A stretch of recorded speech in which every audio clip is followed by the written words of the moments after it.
Nachádzame sa v interiéri bystra Ferdinand, ktoré je umiestnené v pavilóne objektu Sade Janka Kráľa, ktorý sme rekonštruovali v lani, v januári bola dokončená jeho stavba. Myslím si, že ten hlavný message alebo obsah by sa dal zhrnúť asi v troch bodoch, a to je, akým spôsobom sa my staviame ku rekonštrukcii alebo ku starostlivosti o našu minulosť, konkrétne o stavby z našej socialistickej minulosti z 80. rokov. A to, jak z toho stavebného hľadiska, jak jej vrátiť tejto stavbe konkrétne jej pôvodný materiálny a architektonický stav.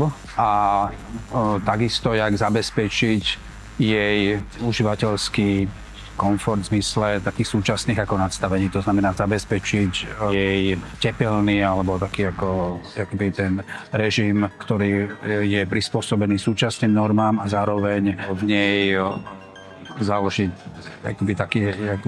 starostlivosť o udržateľnosť v zmysle zabezpečenia jej minimálnej energetickej spotreby a jej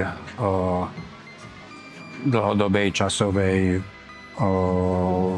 udržateľnosti v zmysle nenáročnosti údržby a možnosti ju ďalej rozvíjať alebo udržať v dobrej kondícii. Druhou témou, ktorou sme sa v tomto projekte zaoberali, je verejný priestor. Jak verejný priestor slúži komunite, akú má funkciu a akým spôsobom môže komunitu organizovať alebo čo jej ponúka. To sa prejavuje hlavne tu v takej tej otvorenosti interiéru a exteriéru.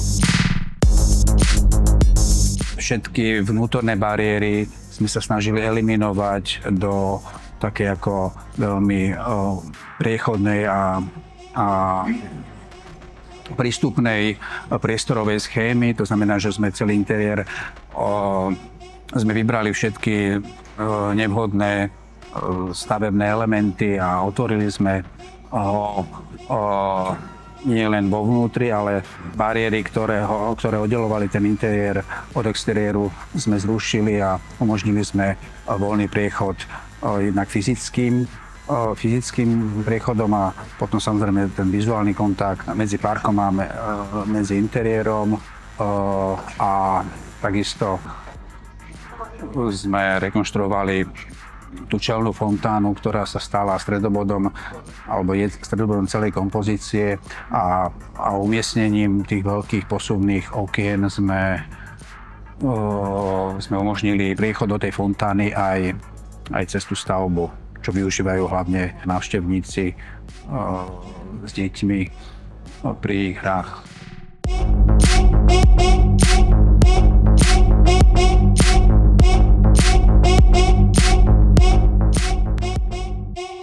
Myslím si, že úloha architektúra v budúcnosti bude obnovovať jestvujúce stavby a venovať sa vlastne tej historickej stope tu u nás na Zemi.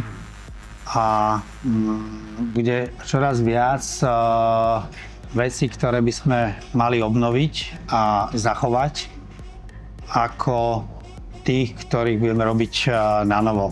A myslím si, že táto stavba je práve príklad toho, ako vieme pracovať s históriou, ako vieme si zachovať veci v našom priestore a minimálne ich prebudovávať.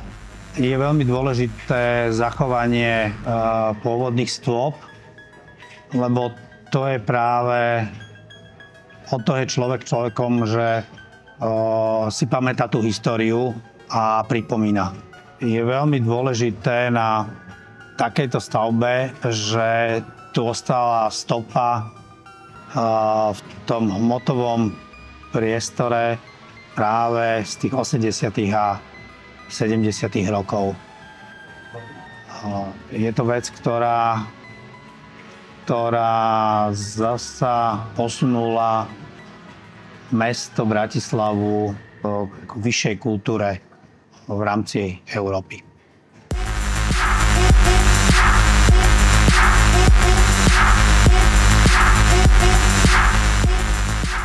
V rámci ročníku nebo letošního ročníku, který jsme absolvovali, tak samozřejmě je velice obtížné vzhledem k různorodosti jednotlivé typologie a typologicky rozdílných staveb zhodnotit jednotlivé stavby, jednotlivé díla. Tím, že každá stavba má svůj příběh, některé stavby mají ten příběh silnější, některé ty stavby mají ten příběh ještě silnější. Musím říct, že po prvním kole, kdy jsme hodnotili jednotlivé příběhy, pro mě to jsou příběhy, tak když jsme hodnotili jednotlivé příběhy, tak musím říct, že fyzická přítomnost a návštěva na jednotlivých stavbách pro mě znamenala pozitivní zjištění ve více ohledech. Je otázka nastavení jednotlivých kritérií, protože jednotlivé stavby a příběhy mají své příběhy a propisují se do svého okolí, propisují se směrem k lidem, kteří tu stavbu případně budou užívat. A samozřejmě byl jsem příjemně překvapen, že některé ty příběhy byly teda z mého pohledu velice silné a myslím si, že to bude hrát svou roli v rámci hodnocení. Pro mě tam je několik takových výrazných momentů. Jeden z těch výrazných momentů je to, že na jednotlivá zadání, když jsme hovořili s autory, se dá koukat zajímavě, jinak, neotřelým pohledem, což je pro mě velmi pozitivní zpráva. Další pozitivní zpráva je, že spousta těch příběhů byli mladí autoři, takže to mě velmi potěšilo.